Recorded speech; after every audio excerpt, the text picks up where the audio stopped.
मीरा भाईंदरमधील पंडित भीमसेन जोशी रुग्णालयामध्ये अतिदक्षता विभागामध्ये उपचार घेत असलेल्या 89 वर्षीय सुहासिनी माटेकर यांच्या हाताला उंदरानं कुरतडल्याची भीषण घटना समोर आली होती।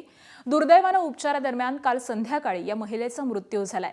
रुग्णालय प्रशासनाच्या निष्काळजीपणामुळे एका वृद्ध महिलेला जीव गमवावा लागल्यामुळे संताप व्यक्त केला जातोय। या घटनेनं रुग्णालयाच्या कारभारावरती प्रश्नचिन्ह देखील उपस्थित केलं जात आहे। कालची ही संपूर्ण घटना आहे। मीरा भाईंदरमधील पंडित भीमसेन जोशी रुग्णालयामध्ये अतिदक्षता विभागामध्ये हा सगळा प्रकार घडलेला आहे आणि याच संदर्भामध्ये आपण अधिक माहिती जाणून घेऊयात। प्रभाकर कुडाळकर आमचे प्रतिनिधी सध्या आपल्या सोबत आहेत। प्रभाकर, खरं तर अतिशय गंभीर असं प्रकरण आहे। एका रुग्णालयामध्येच उंदीर चावल्यामुळे एका रुग्णाचा मृत्यू झालेला आहे।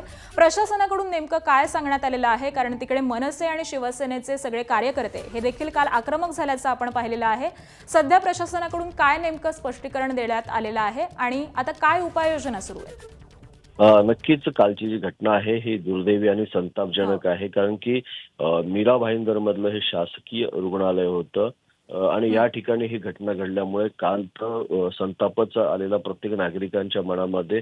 मात्र यावर जे महापौर आहेत डिंपल मेहता आणि ज्या जिल्हा तडवी जे आहेत यांनी स्पष्ट भूमिका केलेली आहे की याच्यामध्ये चौकशी नेमणार आहे आणि जी परिचारिका त्या ठिकाणी नेमण्यात आली होती तिने रात्रीच्या वेळेस ही घटना का नाही कळली, कारण की अतिदक्षता विभागामध्ये जे एक परिचारिका असते, सिस्टर असते, ती नेहमी तैनात असते आणि मग तिच्या हे लक्षात कसं नाही आलं यावर आता जे पूर्णपणे चौकशी आहे ही मीरा भाईंदर महानगरपालिका करणार आहे आणि याच्यामध्ये जे दोषी असतील त्याच्यावर कारवाई करणं असे स्पष्ट संकेत दिलेले आहेत आकांक्षाने।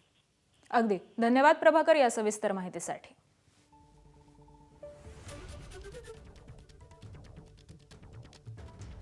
मीरा भाईंदरमधल्या रुग्णालयातला हा गंभीर असा प्रकार आहे आणि त्यामुळे या रुग्णालयावरती तिथल्या व्यवस्थेवरती प्रश्नचिन्ह उपस्थित झालेला आहे। आता पालिकेकडून या संपूर्ण रुग्णालयाची चौकशी केली जाईल आणि चौकशी अंती नेमकं काय समोर येतं हे पाहणं महत्त्वाचं असणार आहे। एबीपी माझा, उघडा डोळे बघा नीट।